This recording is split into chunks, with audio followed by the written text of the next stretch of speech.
Assalamualaikum warahmatullahi wabarakatuh. Perkenalkan, kami dari kelompok 12 ingin mempresentasikan tentang potongan buku VC atau Periscope dan teknik penanganan jaringan tulang.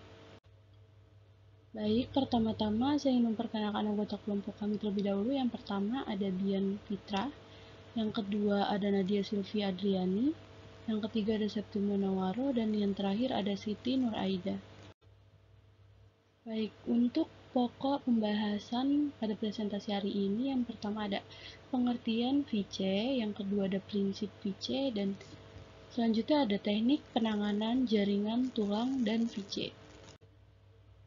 Baik, yang pertama ada prinsip Periscope. Pengertian Periscope, potongan buku atau frozen section atau Periscope VC adalah salah satu pemeriksaan dari patologi anatomi PA. Frozen section merupakan metode pengelolaan jaringan dengan tidak memakai proses dehidrasi, clearing, dan embedding. Frozen section merupakan teknik pemeriksaan histologi, tetapi kemudian digunakan untuk melihat substasi jaringan dan untuk mendiagnosa penyakit pada biopsi jaringan pada kasus-kasus darurat. Frozen section digunakan untuk mendiagnosis lesi secara cepat, yang mana hasil harus segera dikeluarkan karena pasien sedang di meja operasi. Waktu tunggu hasil dikeluarkan setelah penerimaan sampel maksimal adalah 30 menit. Pemeriksaan potongan beku dapat dilakukan di rumah sakit besar dengan peralatan mesin kriostat yang dapat membekukan atau mendinginkan jaringan dan menghasilkan sediaan agar dapat ditegakkan diagnosis dalam waktu singkat saat intraoperatif. Selanjutnya ada prinsip Periscope. Prinsip Periscope atau potongan beku, pemotongan bagian beku sederhana.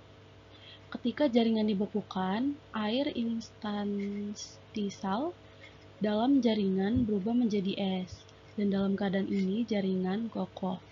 Es bertindak sebagai media penyematan. Konsentrasi blok beku dapat diubah dengan memvariasikan suhu jaringan. Mengurangi suhu akan mengakibatkan blok yang lebih keras. Menaikkan suhu membuat blok jaringan lebih lunak. Mayoritas jaringan non-lemak tidak terfiksasi dengan bagian pada suhu minus 20 derajat Celcius. Selanjutnya ada kelebihan dan kekurangan Periscope. Yang pertama itu ada kelebihan Periscope, yaitu meminimalisir perubahan letak bagian-bagian sel. Yang kedua ada meminimalisir perubahan zat kimia yang reaktif. Dan yang terakhir ada mengurangi kehancuran dan inaktif enzim. Selanjutnya ada kekurangan. Yang pertama ada waktu yang sangat terbatas, dan yang kedua ada terbentuknya artefak kristal es. Baik, selanjutnya ada tahapan pemeriksaan. Yang pertama ada penerimaan bahan, meliputi identitas bahan, identitas penderita, identitas patologi, dan identitas pengirim. Dan yang kedua ada dokter SPPA memeriksa kelayakan jaringan, memeriksa gambaran makroskopik jaringan, dan memilih bagian dari spesimen yang representatif untuk diproses potongan beku. Yang ketiga ada spesimen dibekukan cepat dan dipotong setebal 3-5 mikrometer dan diwarnai dengan hematoksilin eosin. Yang keempat, sediaan imprint dan potongan beku diperiksa dengan mikroskop untuk menentukan diagnosa. Yang kelima, hasil pemeriksaan disampaikan segera melalui via telepon. Yang keenam, lakukan fiksasi dengan formalin buffer 10% pada sisa jaringan potongan beku untuk dilakukan pemeriksaan histologi rutin. Teknik VC atau potongan beku dengan kriostat. Yang pertama, jaringan ditempelkan di metallic holder dengan media embedding. Yang kedua, bagian yang representatif mengarah ke depan. Yang ketiga, jaringan dibekukan dengan kriostat.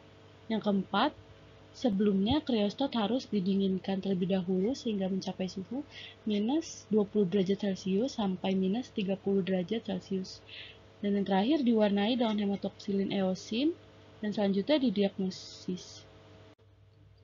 Selanjutnya untuk cara kerja tahapan pewarnaan hematoksilin eosin. Yang pertama, deparafinisasi bertujuan untuk menghilangkan atau melarutkan parafin yang terdapat pada jaringan dengan larutan silol.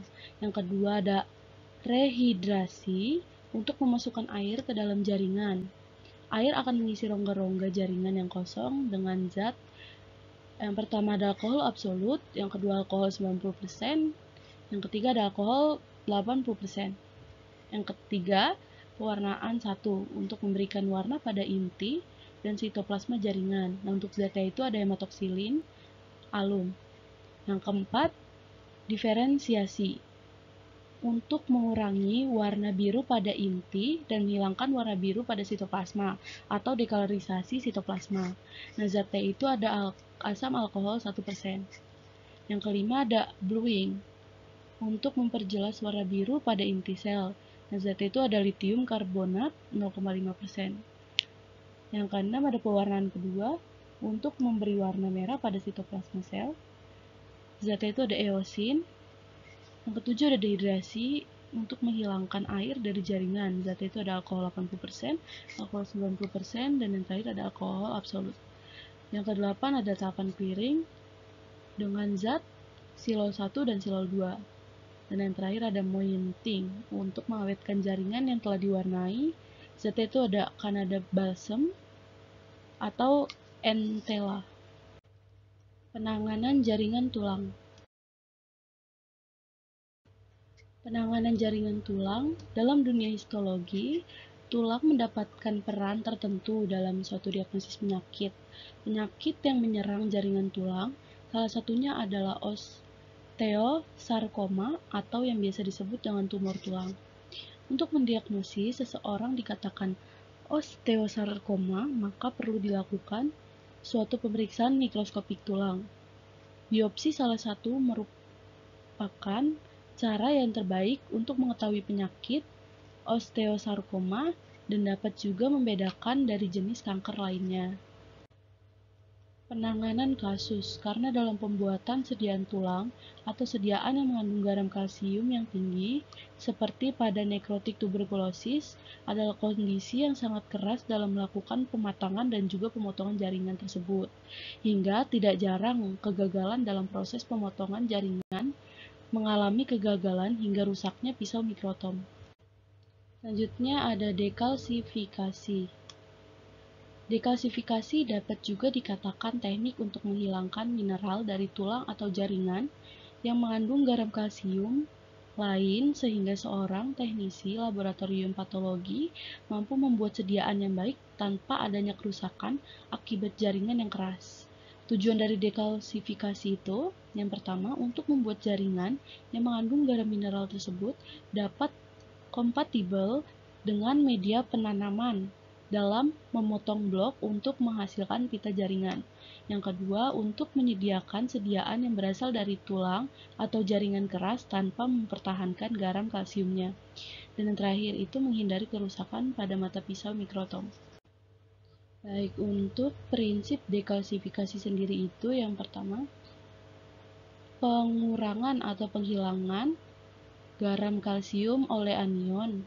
Anion berasal dari larutan dekalsifikasi yang biasanya berupa larutan asam.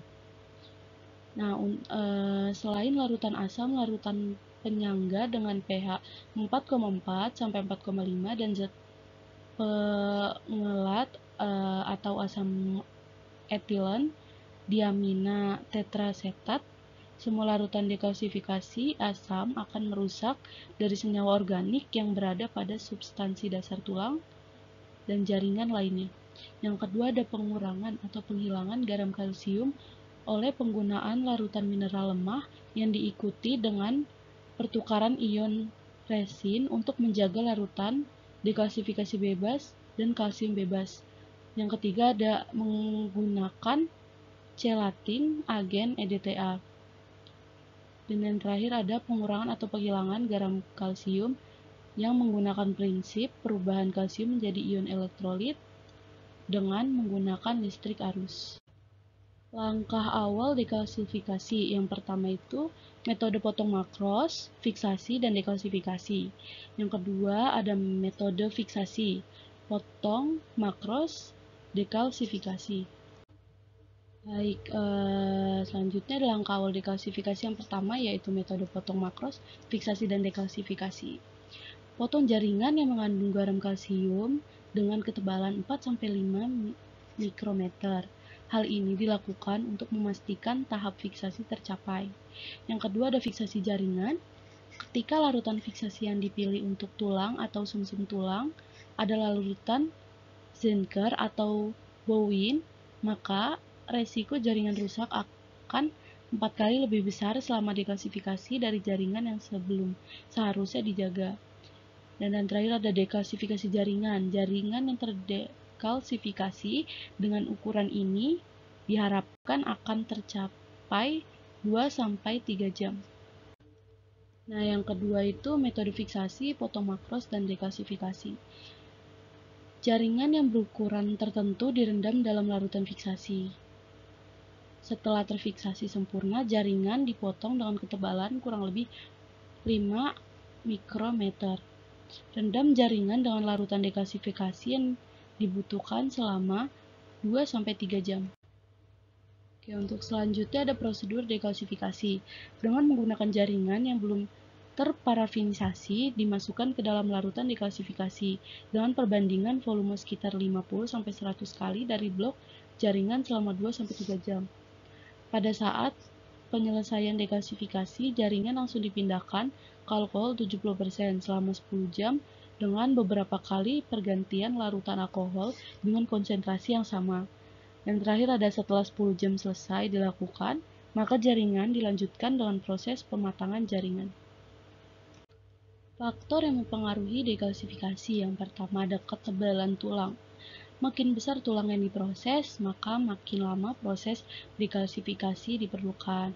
Untuk itulah Anda harus benar-benar mencari posisi yang mana yang diperlukan untuk pemeriksaan sehingga tidak begitu banyak mengambil jaringan yang didekalsifikasi. Yang kedua ada kerapatan atau densitas tulang. Tulang yang banyak mengandung kalsium tentu akan membutuhkan waktu yang lama jika dibandingkan dengan tulang yang sedikit mengandung kalsium. Yang ketiga ada suhu. Penambahan suhu di dalam proses dapat meningkatkan derajat destruktif dari larutan asal yang digunakan, khususnya ketika suhu yang digunakan sebesar 60 derajat Celcius. Yang keempat ada agitasi. Agitasi dalam proses ini merupakan suatu kegiatan yang diberikan secara mekanik guna mempercepat proses dekalsifikasi. Agitasi jaringan akibat perendaman di larutan asam diminimalisir sekecil mungkin, bahkan diharapkan tidak ada efek pada proses dekalsifikasi. Yang kelima ada tekanan atau vakum.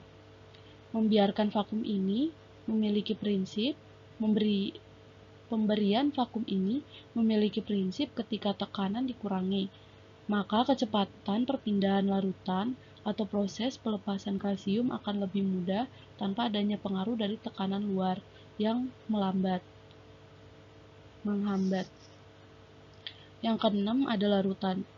Ketika volume suatu larutan dekalsifikasi dinaikkan, maka perbedaan tekanan antara jaringan yang akan didekalsifikasi dengan larutan dekalsifikasi tersebut akan meningkat dan berdampak terhadap percepatan dekalsifikasi.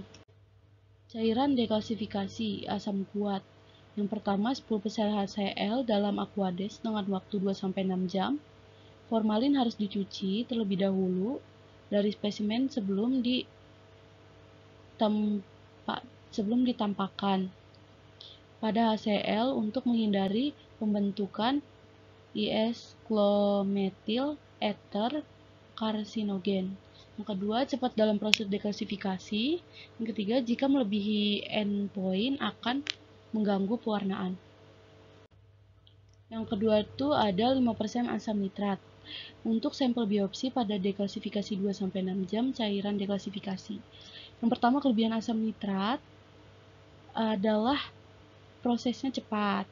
Yang untuk kekurangannya, konsentrasi di atas 8% dapat merusak jaringan pada perendaman selama 2 hari. Lanjutnya ada perubahan warna larutan dari merah gelap menjadi kuning dapat mengakibatkan warna nukleus yang kurang memuaskan.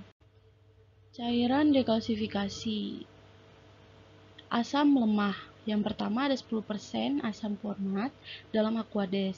Cairan dekalsifikasi. Dekalsifikasi asam seperti formic acid umumnya lebih cepat dari EDTA, namun hasilnya menunjukkan mungkin mengakibatkan hidrolisis DNA. Namun ada beberapa literatur lain telah menunjukkan bahwa dekalsifikasi asam kurang dari 24 jam di dalam 5% asid formic dapat mengekalkan DNA yang cukup untuk pemeriksaan imunohistokimia. Yang kedua adalah larutan EDTA, etilen diamin tetraaseti 10%. pH-nya 7-7,4, chelating agen. Prinsip kerjanya dengan menangkap ion kalsium dari permukaan kristal apetit dan secara perlahan-lahan mengurangi ukurannya. Baik, sekian presentasi dari kelompok kami. Jika ada yang ingin ditanyakan, bisa bertanya melalui kolom komentar. Bila ada kata yang salah mohon dimaafkan. Wassalamualaikum warahmatullahi wabarakatuh.